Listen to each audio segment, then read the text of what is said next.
இருக்கிறதுலே மோசமான தீய சக்தியே விஜய் தான் அப்படின்றத போக போக புரிஞ்சுக்கணும். இல்லை சார், அப்படி நம்ம சொல்லிட முடியுமா? இப்போ எடுத்த உடனே நம்ம அப்படி சொல்லிட முடியும்?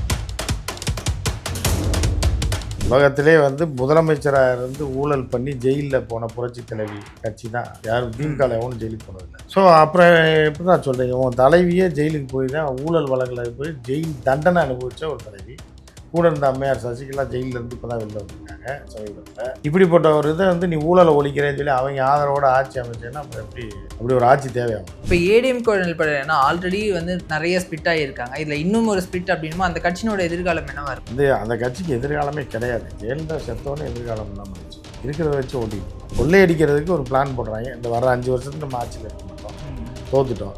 சரி, விஜயோட சேர்ந்தோம்னா ஆளுங்கட்சியோட ஒட்டிக்கிட்டு ஏதாவது மினிஸ்ட்ரி வாங்கிட்டு சம்பாதிக்கணும் ஒரு பிடிக்கும். ஆனால் அப்படி இவங்களை சேர்த்துக்கிற பட்சத்தை அது மக்கள் மத்தியில் அவருக்கான எதிர்ப்பு தானே சார் மாறும். விஜய் அவர்களுக்கும் அவர் விஜய்க்கு ஓட்டு போட்டவனுக்கு எலவும் தெரியாது எட்டும் தெரியாது. எவனுக்கு ஓட்டு போட்டானே அவனுக்கு தெரியாது. ஊழல் வாரியா பரவாயில்ல, அதெல்லாம் எங்கள் அண்ணன்ட்ட வந்தால் திரும்பிடுவாங்க. வாஷிங் மிஷின் மாதிரி பாஜக சொல்கிற மாதிரி சொல்லுவாங்க. ஏன்னா அவங்க எதுக்கு ஓட்டு போட்டான்னு அந்த பைத்தியம் எங்களுக்கே தெரியாது. அப்படி இருக்கும்போது இவர் யாருன்னு தங்கமணி வேலுமணி யாருன்னே வெளியே தெரியாது, அவங்க அரசியலே தெரியாது. அவங்க போட்டிருக்காங்க. இதன் பிறகு அவருக்கு இருக்கக்கூடிய சவால்கள் என்னென்ன சார்? ஏன்னா இப்போ மத்திய அரசு எதிர்க்கணும், அவங்க இந்த மும்மொழி. நமக்கு தான் சவால் இருக்குது, அவருக்கு ஒரு சவால் கிடையாது. அவர் ஆட்டையை போட்டு ஆட்சிக்கு வந்துட்டார். நீங்கள் வாழ்றது தான் சவால். மேலே மோடிஜி இருக்காரு, கீழே விஜய்ஜி இருக்காரு. இதில் எப்படி நீங்கள் வாழ போகிறீங்க சார்? மீண்டும் பாஜகவினுடைய பிடிமா தான் செயல்படுறாருன்னு எப்படி சார் சொல்ல முடியும்? நான் ஒன்றும் சொல்லலையே. இப்போ நீங்கள் மேலே மோடி இருக்காரு, மேலே மோடிஜி இருக்காருன்னா மத்தியில் அவர் தானே இருக்காரு. இயர்ஸில் அவர் இருக்காரு, மாநிலத்தில் யார் இருக்கா? திரு விஜய் இருக்காரு. அப்போ நீங்கள் எப்படி வாழ்றீங்கன்னு பார்ப்போம் சார். அதே மாதிரி இப்போ அதிமுகவினரும் சிலர் திரு விஜய் அவர்களுக்கு ஆதரவு கொடுக்கறத நம்மளால பார்க்க முடியுது. அவர் தூய சக்தி மாற்று சக்தி அப்படின்னு தான் சொல்லிட்டு தான் இந்த ஆட்சிக்கு வந்திருக்காருன்னும் போது ஆல்ரெடி ஊழல் பண்ண அமைச்சர்கள் எம்எல்ஏக்களை தம் பக்கம் இழுக்கிறது அப்படின்றத எப்படி பார்க்குறீங்க? இருக்கிறதுலே மோசமான தீய சக்தியே விஜய் தான் அப்படின்றத போக போக புரிஞ்சுக்குவீங்க. இல்லை சார், அப்படி நம்ம சொல்லிட முடியுமா? இப்போ எடுத்த உடனே நம்ம அப்படி சொல்லிட முடியும்? நீங்க தான் சொல்றீங்க அவன் ஊழல் பண்ணவங்க, அப்புறம் சொல்லிட முடியுமான்றீங்க. நீங்க தான் சொல்லுன்ற. இல்ல சார், ஆதரவு நீங்க தான் சொல்லிட முடியுமான்றீங்க, அப்புறம் அவங்க தான் ஆதரிக்கிறாங்கன்றீங்க. நீங்க என்னதான் சொல்ல? இல்ல, அவங்க வச்ச குற்றச்சாட்டு என்னன்னா, நான் திமுக ஆதரவோட நாங்க ஆட்சி அமைக்கணும் அப்படின்ட்டு திரு எடப்பாடி கிட்ட சொன்னாரு. சிவி சண்முகம் பிரஸ் மீட் கொடுத்துருக்காரு. அதோட அது எங்களுக்கு உடன்பாடு இல்ல. ஏன்னா நாங்க இந்த இயக்கம் ஆரம்பிச்சதே திமுக எதிர்த்து தான் அப்படின்னும் போது நாங்க எப்படி போய் சேர, அதனால நாங்க தாவேக்காக்கு ஆதரவு கொடுக்குறோம் அப்படின்னு அவங்க ஒரு ஸ்டேட்மெண்ட் சொல்றாங்க.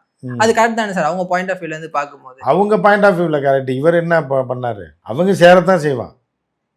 உலகத்திலே முதலமைச்சராக இருந்து ஊழல் பண்ணி ஜெயிலில் போன புரட்சி தலைவி கட்சி தான். யாரும் திமுக எவனும் ஜெயிலுக்கு போனதில்லை. ஊழல் பண்ணி ஊழல் வழக்கில் நீங்களா எது வேணாலும் சொல்லுவாங்க. கலைஞர் போயிருக்காரா ஊழல் வழக்கில்? ஸ்டாலின் போயிருக்காரா? உதயநிதி போயிருக்காரா? இல்லை யார் போயிருக்கா ஜெயிலுக்கு? யாருமே போனதில்லை. புரியுதா உங்களுக்கு? ஸோ அப்புறம் எப்படி தான் சொல்கிறீங்க, உன் தலைவியே ஜெயிலுக்கு போய் தான் ஊழல் வழக்கில் போய் ஜெயில் தண்டனை அனுபவித்த ஒரு தலைவி. கூட இருந்த அம்மையார் சசிகலா ஜெயிலிருந்து இப்போ தான் வெளில வந்திருக்காங்க சமீபத்தில். இப்படிப்பட்ட ஒரு இதை நீ ஊழலை ஒழிக்கிறேன்னு சொல்லி அவங்க ஆதரவோட ஆட்சி அமைச்சேன்னா அப்புறம் அப்படி ஒரு ஆட்சி தேவையா உங்களுக்கு அப்படின்னு கேட்பானா இல்லையா? அதுக்கு பதில் சொல்லணும்ல. ஆல்ரெடி பெரும்பான்மையான ஆதரவு இருந்தாலும் கூட ஒரு எக்ஸ்ட்ரா பேக். எதுக்கு அவங்கள போய் பார்க்குறாரு? ஊழல்வாதியை போய் எதுக்கு போய் பார்க்குறாரு? புரட்சி தலைவரோட குழந்தைகள் தானே அதெல்லாம். அவங்கள போய் எதுக்கு இப்போ பார்த்து ஆதரவு கேட்குறாரு? அப்போ கொள்ளையடிக்கிறதுக்கு நம்ம அடிக்கணும். அதுக்கு என்ன வழியோ மக்களை மாற்றி விட்டு ஆட்சிக்கு நம்ம கொள்ளையடிக்கணுன்றதான் விஜய் வரணும். இப்போ ஏடிஎம்கே நிலப்படைனா ஆல்ரெடி நிறைய ஸ்பிட் ஆகியிருக்காங்க. இதில் இன்னும் ஒரு ஸ்பிட் அப்படின்னா அந்த கட்சியினோட எதிர்காலம் என்னவா இருக்கும் சார்? அந்த கட்சிக்கு எதிர்காலமே கிடையாது. ஜெயலலிதா செத்தோன்னு எதிர்காலம் இல்லாமல் ஆயிடுச்சு. இருக்கிறத வச்சு ஓட்டிகிட்டு இருப்பாங்க.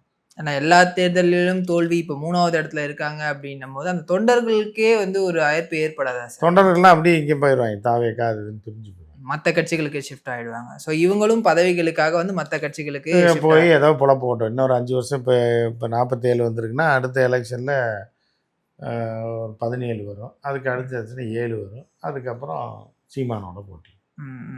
நோட்டா சீமான் மற்றும் நீ நான் மற்றும் பேக் பேப்பர்னு ஒரு விளம்பரம் வரும்ல, அந்த மாதிரி ஆயிடும். இல்லை, திரு எடப்பாடி அவர்களுடைய அந்த முடிவுகள் தான் இது காரணம் அப்படின்ற ஒரு ஸ்ட்ராங்கான குற்றச்சாட்டு. அப்படி கிடையாது. எடப்பாடியாருக்கு அவ்வளோதான் சொல்லும். அவர்னா நடிகரா இல்லை, அவருக்கு என்ன ஒரு ஸ்டார் வேல்யூலாம் அவர் கிடையாது. அவர் கட்சியை வழி நடத்தி கொண்டு போனார், அவ்வளோதான். இவ்வளோ நாள் கொண்டு போனதே வேறு யாராவது இருந்தால் எப்பயோ அந்த கட்சி உடஞ்சிருக்கும். எடப்பாடியார் அரசியலில் கொஞ்சம் தெளிவான ஆள் அப்படின்றதுனால அவர் இவ்வளோ நாள் கட்சியை ஓட்டியிருக்காரு, காப்பாற்றி கொண்டு வந்திருக்காரு. இல்லை, அந்த எல்லாரையும் தங்கமணியை வேலுமணியை போட்ட உடனே ஜெயிச்சிருவார் 140 சீட்டு. அவரை பார்த்த உடனே தலைவன் வந்துட்டான். எடப்பாடியானாலும் பாதி பேருக்கு தெரியும். என் வேலுமணியை கிராமத்தில் இருக்க எவனுக்குமே தெரியாது. அரசியல் தெரியாதவங்களாம் யார்ப்பா வருன்னு வாங்கி இந்த சிவி சண்முகத்தை வச்சு கட்சியை ஜெயிச்சிட முடியுமா? நான் ஒன்றுமே பண்ண முடியாது. சும்மா அவங்க கொள்ளையடிக்கிறதுக்கு ஒரு பிளான் போடுறாங்க. இந்த வர 5 வருஷத்துக்கு நம்ம ஆட்சியில் இருக்க மாட்டோம், தோத்துட்டோம். சரி விஜயோட சேர்ந்தோம்னா ஆளுங்கட்சியோட ஒட்டிக்கிட்டு ஏதாவது மினிஸ்ட்ரி வாங்கிட்டு சம்பாதிக்கலாம்னு ஒரு குரூப் கிடக்கு. ஆனா அப்படி இவங்களை சேர்த்துக்கிற பட்சத்தில் அது மக்கள் மத்தியில் அவருக்கான எதிர்ப்பு தானே சார் மாறும் திரு விஜய் அவர்களுக்கு. விஜய் அவர்களுக்கும் அவர் விஜய்க்கு அரசாங்கத்துக்கு எதுக்கு இப்போ விஜய்க்கு ஓட்டு போட்டவனுக்கு இலவும் தெரியாது எட்டும் தெரியாது. அவன் எவனுக்கு ஓட்டு போட்டானே அவனுக்கு தெரியாது. அவனுக்கு என்ன அது மாறப்போகுது? யாரும் அவங்க எம்எல்ஏன்னு கேளுங்க ஓட்டு பட் போட்டாங்க. அந்த சின்னத்துக்காகவும் அந்த தலைவருடைய முகத்துக்காகவும் ஓட்டு போட்டாங்க அப்படின்னு அவங்களே சொல்றாங்க. எனக்கு எம்எல்ஏ தெரியாது, பட் ஆனா விஜய்க்காக நான் ஓட்டு அப்புறம் நீங்கள் போட்டேன் அப்படின்னு கவலைப்படுறீங்க? ஊழல்வாதியாக இருந்தால் அவனுக்கு எப்படி தெரிய போகுது? அவனுக்கு தான் ஒன்றுமே தெரியாது. ஒன்றுமே தெரியாது அவனுக்கு. ஊழல்வாதியாக இருந்தானா பிச்சைக்காரனாக இருந்தானா எவனாக இருந்தால் அவனுக்கு என்ன? அவன் விஜய்க்கு தானே ஓட்டு போட்டான். அதுதான் பாப்போம். கேள்வி கேட்க வேண்டியது அவங்களுடைய கடமை தானே சார். நான் உங்களுக்கு ஓட்டு போட்டேன், நீ ஊழல் விஜய்க்கு தான் கேட்கணும். யார்கிட்ட போய் அதான் விஜய் கிட்ட தான் சார் சொல்றேன். இன்னைக்குமே விஜய்கிட்ட கேட்டால் எனக்கு போட்டிங்களே நான் பார்த்துக்கிறேன்னு அவங்களும் அப்படி கேட்க மாட்டாங்க. எங்கள் அண்ணன் பார்த்துக்குவார். ஊழல்வாதியாக பரவாயில்ல, அதெல்லாம் எங்கள் அண்ணன்ட்ட வந்தால் திருந்திடுவாங்க. வாஷிங் மிஷின் மாதிரி பாஜக சொல்ற அந்த மாதிரி மாதிரி சொல்லுவாங்க. ஏன்னா அவங்க எதுக்கு ஓட்டு போடுறான்னு அந்த பைத்தியம் எங்களுக்கே தெரியாது. அப்படி இருக்கும்போது இவர் யாருன்னு தங்கமணி வேலுமணி யாருன்னே அவங்களுக்கு தெரியாது. அவங்களுக்கு அரசியலே தெரியாது. எங்கே போய் கேட்க போகிறான் ஊழல் பற்றி? ஆனா மக்கள் அப்படி நம்ம சொல்ல முடியுமா சார்? இன்னுமே தெரியாம ஓட்டு போட்டாங்க அப்படின்னு. இப்போ 1,22,00,000 பேர் அவருக்கு ஓட்டு போட்டிருக்காங்கன்னும் போது எல்லாம் எவ்வளோ பேர் இருக்கான்னு வடிகட்டினா தான் எவ்வளோ சக்கை இருக்குன்னு தெரியும். டீ போடும்போது பார்க்கும்போது தெரியாது. அது வடிகட்டினா தான் அது எவ்வளோ வேஸ்ட் இருக்குன்னு தெரியும். அந்த வேஸ்ட்டெல்லாம் கண்டுபிடிச்சிட்டாங்க. இவங்களே தான் சார் போன முறை வந்து திமுகவுக்கும் அதிமுகவும் 2 பேருக்கும் மாறி மாறி போட்டு போடலையே. இந்த 1,22,00,000 அப்படி சொல்ல முடியுமா? எல்லாமே புதுசு தான். 80 லட்சம் பேர் புது வாக்காளர்கள், 80 லட்சம் பேர் புதிய வாக்காளர்கள். அப்படி போனா மிச்சக்கிட்ட மீதி இருக்கவெல்லாம் அவங்க வேற ஆளுக்கு போட்டவங்க. அதுதான் சார், அவங்களும் ஏதோ ஒரு காரணத்துக்காக தாவேக போட்டு திமுக வேணாம் அதிமுக வேணாம், இந்த ஆட்சியில இவ்வளவு ஊழல் நடந்திருக்கு, இவ்வளவு பிரச்சனை நடந்திருக்கு அப்படின்னு அதை பார்த்து தானே ஓட்டு போட்டு. அவங்க வீட்டுல என்ன நடக்குதுன்னு அவங்களுக்கு தெரியாது. ஓட்டு போட்டேன் அந்த மாதிரி தெரிஞ்சிருந்தா விஜய்க்கு இவ்வளவு பேர் ஓட்டு போட்டு இல்ல சார். திரு விஜய் அவர்களுக்கு போட்டாங்கன்ற ஒரே காரணத்துக்காக அவங்க எதுவுமே தெரியாதவங்க பிராண்ட் பண்றது. தெரியாதவன் தான் அப்படி போடுவான். அந்த முட்டா பயல்களுக்கு வந்து எவன் ஒவ்வொரு எம்எல்ஏ இருக்கிறேன்னா ஜனாதிபதி தேர்தலாம் நடக்குது இலங்கை மாதிரி.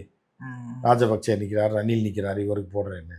அவன் எம்எல்ஏ யாருன்னே தெரியாது. அந்த இவங்களை ஓட்டு போட்டவனுக்கு அவன் என்ன தெளிவானவன் நீங்கள் உட்காந்து பேசிட்டு இருக்கீங்க. எம்எல்ஏ யாருன்னு சொல்லுங்க. ஓட்டு போட்டவன். பட் அல்டிமேட் நம்ம மக்களோட ஒரு முடிவு கொடுத்தாங்கன்னும் போது நம்ம அதை மதிக்கணும். எதாவது பைத்தியக்காரன் கிணத்துல கூட தான் குதிப்பான். வண்டியில் அடிப்பட்டு சாகிறான், குடிச்சு சாகிறான். அப்போ அவனை என்ன கணக்கில் சேர்ப்பீங்க? குடிச்சா கேடுன்னு சொல்லி பாட்டிலே போட்டிருக்கு. கோடிக்கணக்கான பேர் குடிக்கிறான். அப்போ அவன்லாம் நல்லவனா, தெளிவான ஆள்னு அர்த்தமா? இல்லை தெளிவில்லாத ஆள்னு அர்த்தமா? என்ன கணக்கில் எடுப்பீங்க? பைத்தியங்கள் அரசியல் தெரியாமல் ஏதோ பாஞ்சிருக்கு. அது அப்புறம் அடுத்த எலெக்ஷனில் மாறிடும். அடி வாங்கினா மாறிடும்.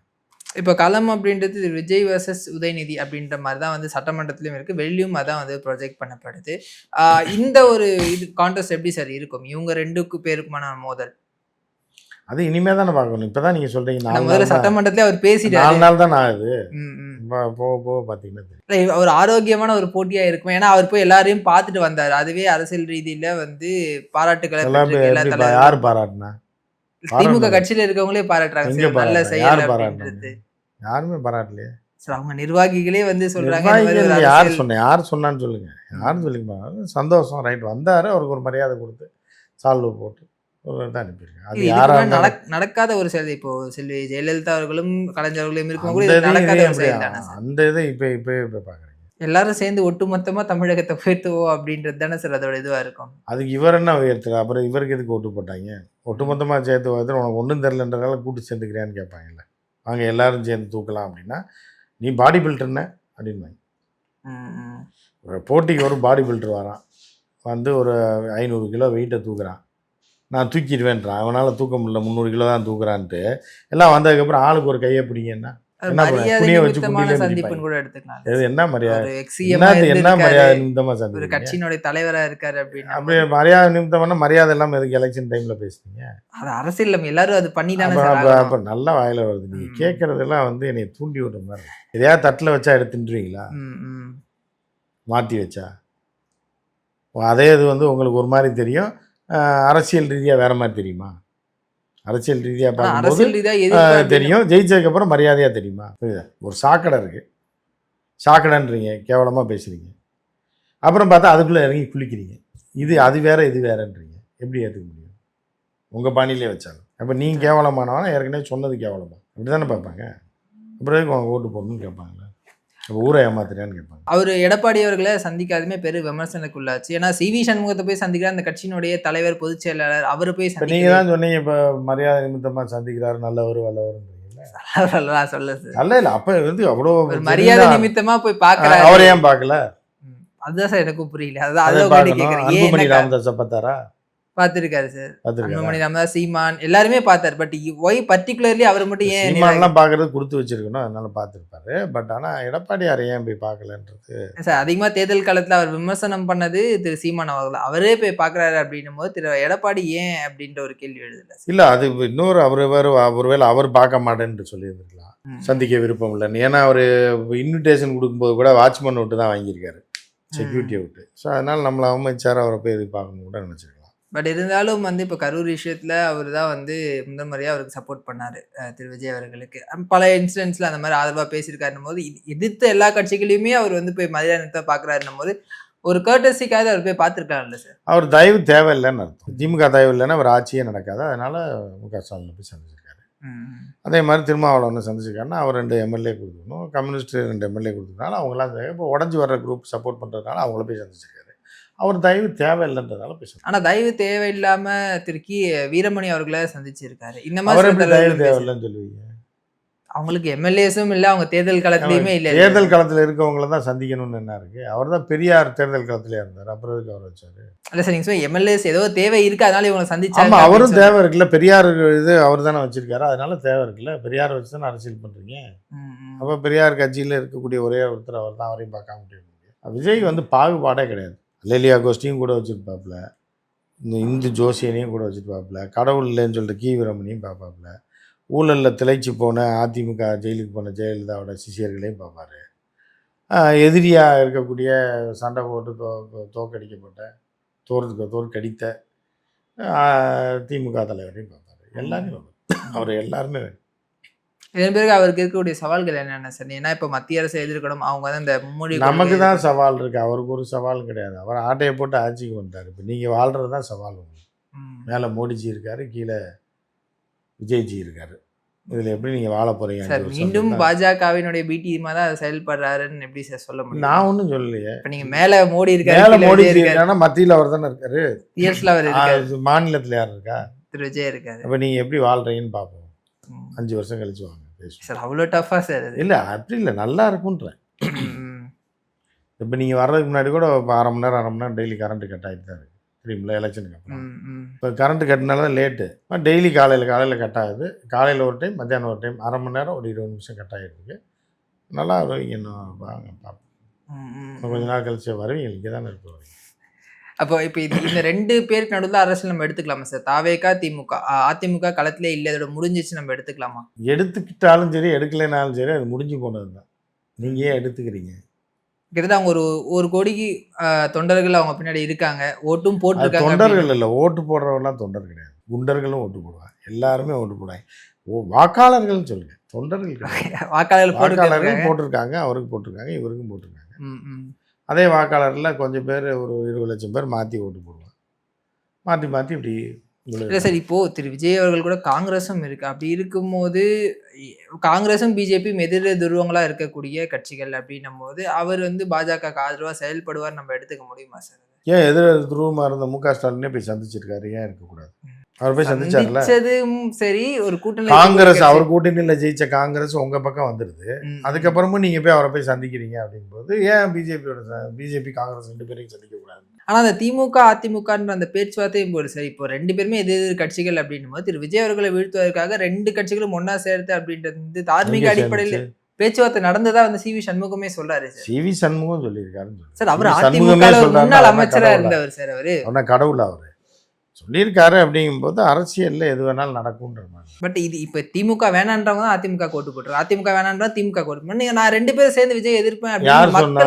அப்படி சொன்னா அப்படி எல்லாருக்கும் தான் அப்படி நினைக்கக்கூடாது. இல்லை சார், அவங்க தேர்தலில் அப்படி கிடையாது. திமுகவை பிடிச்சவங்க திமுக ஓட்டு போட்டிருக்காங்க, அதிமுகவை பிடிச்சவங்க அதிமுக, விஜய் பிடிச்சவங்க விஜய் ஓட்டு போட்டிருக்காங்க. இப்போ வந்து இவங்க 2 பேர் செல்றாங்க, திமுகவை பிடிச்சவங்களுக்கும் அதிமுகவை பிடிச்சவங்களும் சேர்றாங்க. தொண்டர்கள் எப்படி சரி? அவங்களுடைய பிரதானமே நெகட்டிவா போறீங்க. அதாவதுமா, திமுகவுக்கு எதிராக அதிமுக ஓட்டு போடல, அதிமுகவுக்கு எதிராக திமுக ஓட்டு போடல, திமுகவுக்கு எதிராக விஜய் ஓட்டு போட்டிருக்காங்க. புரியுதா உங்களுக்கு? விஜய்க்கு எதிராக திமுக ஓட்டு போட்டிருக்காங்க, விஜய்க்கு எதிராக அதிமுக ஓட்டு போட்டிருக்காங்க. அப்போ வந்து என்ன ஆகுது? சரி, இந்த எலெக்ஷன்ல ஓகே சார். பட் இதுக்கு முன்னாடி 2 பேர் தானே பிரதானமா இருந்தாங்கன்ற. அது முன்னாடிமா. அப்ப அரசியல் எது வேணாலும் நீங்க மாறலாம். டெல்லி போகணும்னா மதுரையிலேருந்து சென்னைக்கு ஒரு ட்ரெயினில் வர்றீங்க. அது எக்மோர் ஸ்டேஷனோட முடிஞ்சிடும். அங்கேயே பைத்தியம் மாதிரி உட்காந்துருந்தீங்கன்னா எப்படி டெல்லிக்கு போவீங்க? அடுத்து ஒரு ஆட்டோ பிடிச்சி இல்லை இது பிடிச்சி சென்ட்ரல் ஸ்டேஷனுக்கு போகணும். அங்கே போனோன்னு ஏறி வேறு வண்டியில் போயிடுவீங்க. புரியுதா உங்களுக்கு? இப்போ என்னங்க அப்படி வந்தார், அங்கேருந்து இங்கே வந்தார், இப்படி போகிறாரு அப்படின்னா அது எக்மோர் ஸ்டேஷனோட அந்த கதை முடிஞ்சு போச்சு. அந்த வண்டியிலே உட்காந்து திருப்பியும் கொண்டு போய் ஏறின இடத்துல இறக்கி விட்டுருவாங்க. அதனால் அது வந்து இப்போ அது முன்னாடியே அது 2 இருந்துச்சு, அது 2 பேருக்கு இதாக இருக்குது. 3ஆவதாக இது வரும்போது 2 பேரும் மாறி மாறி சண்டை போடும்போது இது அதோட சேர்ந்துடும். அப்புறம் அது இதோட சேரும். இல்லை மற்ற சின்ன கட்சிகள் சேர்றாங்கன்றது கூட ஏன் பெரிய கட்சிகள் சேரக்கூடாதுன்னு என்ன இருக்குது? நம்ம கேம்பெயின்லேயே திரு உதயநிதி அவர்கள் எடப்பாடி என்ன திட்டினாரு, எடப்பாடி உதயநிதி என்ன திட்டினாருன்றது நம்ம அது எல்லாமே திட்டம் அடிமைன்னு சொல்லிட்டு இப்போ அவங்க கூட ஆமாம் அடிமை தான். அந்த அடிமையை வாழ வைக்கலான்னு பார்க்குறாரு. ஒரு அடிமை, அதாவது எம்ஜிஆர் படத்தில் இருக்க அடிமைகளாக இருப்பாங்க. எப்போ நம்ம திருந்தது, எப்போ நமக்கு பிறந்த குட்டியை பார்க்குறது தான் அந்த நாடோடி மன்னன் டைலாக்கே வரும். அப்புறம் எம்ஜிஆர் அடிமைகள்லாம் மீட்டு வருவார். அது என்னைக்கு அப்படி நடித்தாரோ அதே மாதிரி அவர் கூட இருக்கவங்க போகாம அடிமையாயிடும். இப்போ அந்த அடிமையை மீட்கலான்னு கூட நினச்சிருக்கலாம். அங்கே இருக்கக்கூடிய உறுப்பினர்களோ இல்லை தொண்டர்களோ இது ஒத்துக்காத போது அவருடைய ஒத்துக்கலன்னு யார் சொன்னாங்க? நிறைய பேர் வீடியோஸ் போட்டதெல்லாம் பார்த்தோமே சார். அது நிறைய பேர் ஏதோ ஒரு 1.5 கோடி பேர் ஓட்டு போட்டிருக்காங்க. 1.5 கோடி வீடியோவா பார்த்து அப்போ அக்செப்ட் பண்ணுவாங்கன்னு நினைக்கிறீங்களா? சரி, ஒருவேளை இந்த நிகழ்வு நடந்துருந்துச்சு அப்படின்னா தாராளமாக அக்செப்ட் பண்ணுவாங்க. விஜய் வரக்கூடாதுன்னு நினைக்கிறவங்க அக்செப்ட் பண்ணுவாங்க. சார், பரம எதிரி திமுகவை விட அவருக்கு விஜய் எதிரியா போட்டாங்க. பழைய கதையை சொல்லிட்டே இருக்கீங்க. புது எதிரி யாரு? சார், இந்த ஒரு 5 வருடத்துல ஒரு 3 வருடத்துல விஜய் அப்படின்ற ஒரு விஷயம் வந்திருக்கு. இதுக்கு முன்னாடி இருந்தவங்க எப்படி சார் டக்குன்னு மாறுவாங்கன்னு நினைக்கிறீங்க? ஒரு விஜயை எதிர்க்கிறதுக்காக 2 பேரும் குடும்பத்துல 8 வருஷம் 10 வருஷம் வாழ்றாங்க, டக்குன்னு டைவர்ஸ் பண்ணிடுறாங்க. அதுக்கு என்ன ஒன்னாவே ஒரே பெட்ல படுத்துறீங்க, ஒரே தட்டுல சாப்பிட்டீங்களா மாறுறாங்க. நீ கட்சி மாறுறதுக்கு என்ன இருக்கு? கட்சி அதுவும் இதுவும் ஒன்னாயிடுமா? ஆமா, 2 ஒண்ணு தானே. உடலும் உயிரமா இருந்த இப்ப கணவன் மனைவியே பிரிஞ்சிடுறாங்க. இவங்க கட்சி நடத்துறவங்க பிரிஞ்சாருன்னா சேர்ந்தாங்க, ஏன் சேரக்கூடாது? அவங்களோட பிரதான எதிரியோட கூட்டணியில இருந்த ஒரு இருந்துட்டு போகுது. அதே விஜய் அவர்கள் பண்ணும்போது அதை வந்து தவறா சொல்றாங்க. இப்ப தவறா சொல்லி இல்ல, பாஜக கூட்டணி இருந்த அதிமுகல இருந்து விஜய் அவர்கள் வந்து எம்எல்ஏஸ் எடுக்கிறாரு அப்படின்ற ஒரு குற்றச்சாட்டு இருக்கு. அப்ப அது தவறு. யாரும் தவறு சொல்லல. யார் சொன்னா தவறு? இல்ல, பெரும்பாலும் திமுக என்ன சொல்றாங்கன்னா, நீங்க வந்து பாஜக கொள்கை எதிரின்னு சொல்றீங்க, ஆனா அவங்க கூட்டணியில இருந்த எம்எல்ஏக்களை நீங்க எடுக்கிறீங்க, அது எப்படி வந்து உங்களுக்கு கொள்கை எதிரியா அப்ப நீங்க பாஜக ஃபேஸ் பண்றீங்க அப்படின்ற ஒரு இது இல்ல சார். அப்ப அது தப்பு அப்படின்னா இதுவும் தவறு தானே சார்? ஆமா, அதுவும் தவறு. ரைட் வச்சுக்கங்க. அது ஒண்ணு தப்புனா தப்புன்னு வச்சுக்க, ரைட்னா ரைட்னு வச்சுக்க. யாரும் ஒண்ணு நீங்க சொல்ல மாட்டீங்களே சார். அதை நான் எப்படிங்க சொல்ற முடியும்? அந்த கட்சியும் நிக்குது. புரியுதா? ஏக்கு ஒரு ஓட்டு போடுறாங்க, பல பைத்தியங்கள் போடுறாங்க. பிக்கு ஒரு கும்பல் போடுது, சிக்கு ஒரு கும்பல் போடுது. ரைட்டா? இப்போ ஏயும் பியும் சேருது, அதை நீங்கள் ஒத்துக்க மாட்டீங்க. சரி, ஏயும் சியும் சேர்றதையும் ஒத்துக்க மாட்டீங்க, சியும் பியும் சேர்றதையும் ஒத்துக்க மாட்டீங்க. அப்போ என்ன தான் பண்ணணுன்றீங்க நீங்கள்? ஏவும் எப்படி சேர் அதுக்கான வந்து ஒரு சாத்தியக்கூறு சேர்ந்துருச்சு இல்லை? விஜய் எதிர்த்து தானே அதிமுக பிரச்சாரம், அதிமுக எதுக்காம தானே விஜய் பிரச்சாரம் பண்ணார். விஜய் எதுக்காக பிஜேபியை பற்றி எதாவது சொல்லியிருக்காரா? இப்போ ஏற்கனவே அவங்க உள்குத்துல இருக்கவங்க ஒன்னா சேர்ந்துருக்காங்க. இதுல என்ன தப்பு? அப்ப இதுவுமே பாஜகவினுடைய ஒரு செயல் நம்ம எடுத்துக்கலாமா சார்? ஆமா, இங்க வந்தது அது தெரியாது. இவ்வளவு நேரம் உங்களுக்கு புரியலையா? எவ்வளவு நேரம் பேசுறது எப்படி சார்? அது இப்போ இதுக்கு முன்னாடி அவங்க எதிர்த்து பேசினாங்க, எதிர்த்து வாக்கு சேகரிச்சாங்க அப்படின்னும் போது எதிர்த்து எங்க வாக்கு சேகரிச்சாங்க? இல்ல, திமுக சொல்றேன் சார். திமுக எதிர்த்து வாக்கு இப்ப விஜய் யாராவது மோடி ஏதாவது சொல்லியிருக்காரா? அமித்ஷா பத்தி ஏதாவது சொல்லியிருக்காப்லையா? பாஜக பத்தி ஒரு சில இடங்கள்ல என்ன சொல்லியிருக்காரு? டீலிமினேஷன் பிரச்சனை வரும்போதும் மாநாட்டுல சொல்லியிருந்தாங்க. அதாவது நீங்க என்ன பண்றதுன்னா, தூரத்துல இருந்து பாக்குறது மசாஜ் பண்றதை மிதிச்சு கொல்ல பாக்குறாங்கன்ற மாதிரி நீங்க சொல்றீங்க. விஜய் பண்ணது மசாஜ். பாடி மசாஜ்லாம் பண்ணுறீங்க, ஒரு கயரை பிடிச்சிக்குவாங்க, மேலே அப்படியே மிதிச்சு மசாஜ் பண்ணுவாங்க. நீங்கள் தூரத்துலேருந்து பார்க்கும்போது ஐயோ மேலே ஏறி நின்று கொல்ல பார்க்குறாருன்னு கத்துறீங்க. உங்கள் பாயிண்ட் ஆஃப் வியூ அப்படி தான் இருக்குது. அவர் விஜய் வந்து பிஜேபிக்கு மசாஜ் பண்ணார், நீங்கள் கொல்ல பார்க்குறாரு, எதிர்த்து பேசுகிறாருன்னு நினச்சிட்டீங்க. பொறுத்து வந்து பார்க்கலாம் சார். அடுத்த தொடர்ந்து பேசுகிறேன் சார். தகவல் ரொம்ப நன்றி.